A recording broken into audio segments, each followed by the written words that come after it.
My name is Monica Gleiberman, and you're listening to Silence on Set podcast.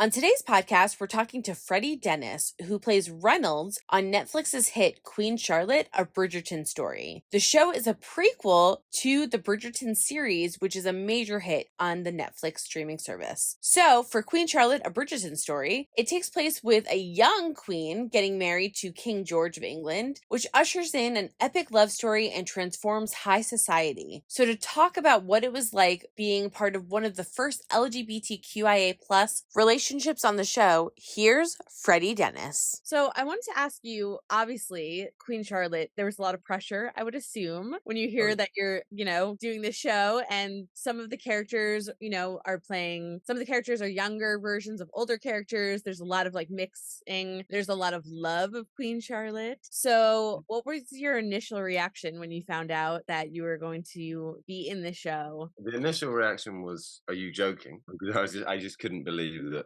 my first job would be such an amazing kind of opportunity. But I always tell the story, strangely, about an hour before I got the call saying I had the job, I got COVID for the first time. So I was actually, I just tested and I was feeling incredibly ill. And it made all my symptoms disappear for about 15 minutes. And then I had to go back to bed and started sweating profusely. But no, it was amazing. It was incredibly intimidating. But the strange thing with my role is when it came through, they went, you've been offered this job, you definitely have one line. So I kind of thought, oh, great, but I didn't know. They said it will develop, but obviously I didn't know by how much it would develop, and I've ended up being one of the more important characters, which is great. But it never stopped being terrifying, but mainly it was just pure excitement and joy at the opportunity, and it was just a privilege to be offered something like that. Well, you did such a good job because we have never really seen Reynolds before, right? And we've seen an older Brimsley. We haven't seen a young Brimsley. You and Sam together, you guys kind of became like the ultimate couple. Like I was watching it and I was like so invested. I was like shipping you guys. I was in. So did you and Sam talk to each other about how you wanted to kind of portray it and what you guys wanted to do throughout the course of the show and the arc? Yeah, we did massively. Firstly, I was going to say, I've recently, since the show's come out, I've learned what the phrase ship means, because I get messages that about every 3 minutes going, oh, we ship you too.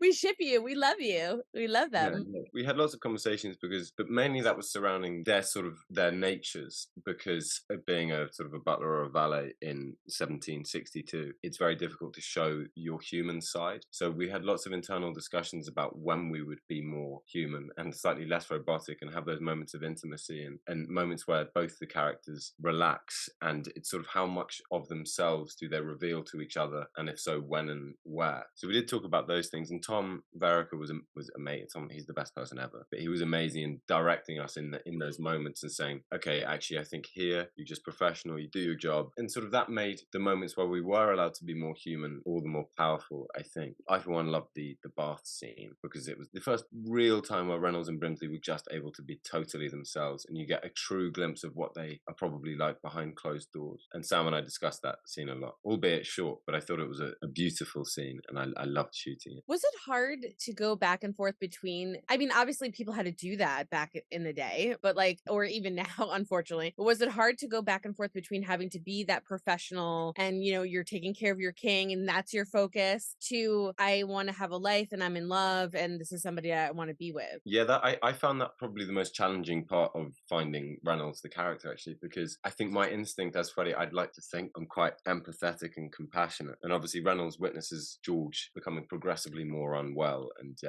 his vulnerabilities are spilling out into the world. And Reynolds wants to control that. But, as Freddie, I would go, my instinct is to go and look after him. He's my friend. I want to give him a hug. I want to tell him everything's going to be okay. I want to tell everyone. But obviously Reynolds can't do that. So kind of tempering my own instincts was a bit of a challenge at the beginning. But as the scripts come through and you see the arc more, it makes total sense. I enjoy the fact that you guys spent so much time and really like spoke about it. And the bath scene in particular, yes, I know it's like a short scene, but I agree with you. Like when I saw it, I mean, it's just so hard to explain because you just connect to these characters so fast and we care about you guys so much. And it's just it's the writing, the acting, it's everything kind of put together. Were you surprised that so many of us fell in love with Reynolds and Brimsley? You know, you guys easily, I say this respectfully, easily could have been just like a side relationship, right? Part of the show, Yeah, just a little no, storyline, but you guys weren't. I mean, we fell in love. People want to know where you are as an adult. We're all like, where's like older like where is Reynolds? Where is he? But it's so crazy that like you guys became one of the main couples that we're all talking about. I mean, it's really, really lovely, and I'm incredibly happy how their relationship has been received. But I think, to be honest, that's just a testament to Shonda as a writer and Tom as a director. Was I surprised? No, because I think it's it's the first queer storyline in the Bridgerton universe, which is immensely important and something that both Sam and I are very proud of being a part of. So it doesn't surprise me that it was popular. Maybe I didn't expect it to be this popular. It's certainly been quite heartwarming, actually, when people are asking, oh my God, where's Reynolds? Where's Reynolds? Because I have no idea, but I also want to know. So I feel like the more people that ask, the more likely I am to get an answer. It's funny because we all want to know. I like literally, I'm not going to lie. After we saw your relationship, the first couple of episodes, I was like, do we see him as an adult? Where is he? What happened? And then after the finale, I was like, oh my gosh, we have not seen him. So what happened to him? Is he still there? Are they broken up? An adult Brimsley seems sad. I have like all these like emotions about it. So they haven't told you anything. They haven't told me anything at all. I think it's just an open-ended question. I have no idea if there are discussions ongoing about whether or not we'll see him, be that in modern day Bridgerton. I don't know. So are there any hopes of seeing you guys for season 2? Because I know fans are dying to see all of you guys for season 2. That's not a question for me. That's a question for Shondaland and Netflix. But I mean, I would love to do it all over again because it was just, I mean, it still has been up until today. It's just been the best experience of my professional life so far. Yeah, I've loved every single second. And there are so many questions that, I've fallen in love with Reynolds and Brimsley, and I want to know where that goes. So yeah, I'd love to. I can't tell you what happens. I have no idea. What was one of the things that you loved the most about playing Reynolds? And what was one of the most difficult things about playing Reynolds? It's actually the same thing, if that's okay. But what I loved was playing the conflict between his love, albeit a different type of love, his love for George and his love for Brimsley, because that was, as an actor, a joy to explore this conflict, because obviously Reynolds wants to, as I touched upon earlier, sort of in a way cradle George and help him through this very difficult experience. But he is deeply in love with Brimsley and wants to share, I'm reluctant to use the word burden, but share that burden with Brimsley and tell him how, Reynolds wants to tell him how he is feeling, because it is a tremendous weight to bear on his shoulders. So playing that was really, really difficult, but also such a joy. And again, it's about choosing, where you reveal things and where you don't, and what you show in terms of emotion. I was very worried after we finished filming that I had shown zero emotion, because I was so keen to do Reynolds' job, be the valet, be the butler. But then I got very paranoid that, those subtle moments where I try to look like I care or I am in love wouldn't read. But I think they did. Yeah, they definitely did. It's so funny that you should say that, because while you were talking my next question, I was like, well, I have to ask him about the hands, because there's that scene where, the camera's close up and the two of you are kind of sort of mad at each other, you and Brimsley, and then you guys kind of just touch hands. It's like the sweetest thing to watch. And so I'm like laughing, thinking that you're going, I don't know if I showed enough emotion, because meanwhile I'm like crying and emotional, and you guys didn't even say anything in that scene. That was a really, really powerful moment. I remember the first time Sam and I read that and we went, yes, that's good. That's really, really powerful writing. No, I'm very proud of that moment as well. And I remember when we filmed it, just, I don't know, feeling all of those emotions pulsing through me. And I know Sam said the same thing. And I had goosebumps every time we did that. And then when I watched it and it had that amazing music over the top, I just went, but again, it's very difficult to watch oneself objectively. But I understand that is a very popular moment. You have a lot of fans. I know for you, like, you're like, we're not expecting this, and expecting it but not expecting it. I think when you're attached to Shauna, you're kind of like, yes, it's gonna be big, but I probably won't be that, right? Like you do that like self thing where I probably won't be that big. But you guys became literally, other than Queen Charlotte and George, everybody wants to know about the two of you. I mean, like, end story. Like, we all just wanted to know. With so many fans and so many people in love with like your character, with the relationship, what does that feel like? I know, like, you were kind of saying that for your first like real professional job, like, how have you been able to manage all of this like mentally? And then what would you say to fans that don't get to talk to you like I do, that are in love with you and just so excited to hear just anything and everything we can get related to Queen Charlotte? Firstly, how have I been able to manage it? It's been, people always go, has your life changed? And the answer is actually no, not really. I've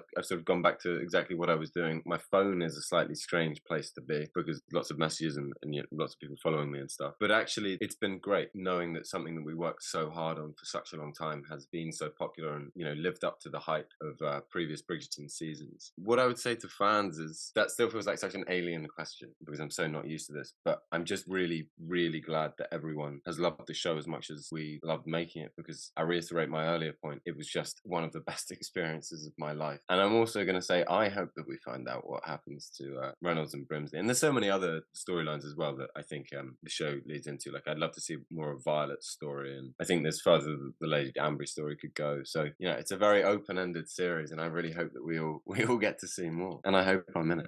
I have a feeling you'll be fine.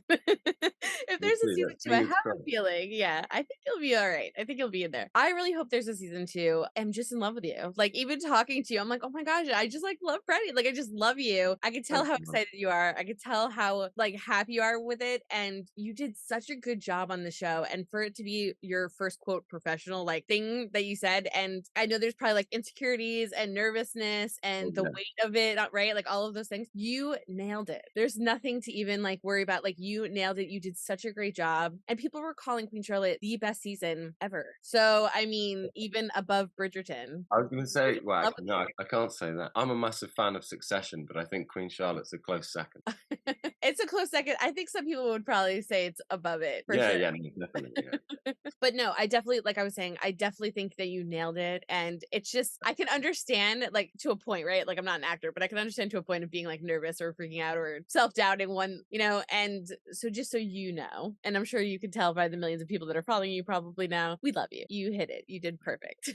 that means a lot, Monica. Thank you. So you're in London. What's been going on? I know you said that your life hasn't changed that much in terms of personal, probably because you're in your nice little sequestered area with your own family and friends. But what has been going on lately for you? So you've been doing a lot of press for Queen Charlotte, and then do you have other things in the works? Not yet, just same old, doing lots of auditing. I've been hanging out with friends a lot, playing lots of football as ever. I think I'm just trying, from a personal perspective, just trying to use the momentum that this show has gifted me. And I'm just trying to work on, I mean, it sounds really lame, but work on my craft and improve as an actor and analyze what I did well and things I don't think I did as well. So, just working hard and hoping for the next thing. And what would be your ultimate ideal dream? If tomorrow I was I will give you, Freddie, your ultimate goal in life, your dream, what would it be? Watching Arsenal win the Premier League, I think. No, a serious answer would be, truthfully, I feel I only started acting 3 years ago. So I feel very, very green still and not remotely like the finished product. So I think I view my career as, I have a series of goals, but all of them are about just getting better and learning from each job that hopefully I get. I just want to grow and improve and learn more about myself and more about my craft. So that would probably be it. If you could give me that would be amazing. Hope you guys enjoyed listening to Freddie Dennis talk about what it was like being on the show, his relationship with Sam, and what they did behind the scenes to make their relationship on camera look so good and make us all fall in love. We're all hoping for a season 2, so keep your fingers crossed. If you want to catch the show, Queen Charlotte, A Bridgerton Story, head over to Netflix. All of the episodes are available now to stream. And if you love it and haven't seen Bridgerton, make sure you head over to Netflix and check out seasons 1 and 2, which are also available in full to stream. And don't forget to hit the subscribe button so you're updated on all of our latest podcasts, and head over to our YouTube channel, hit subscribe so you're updated on all of our video content.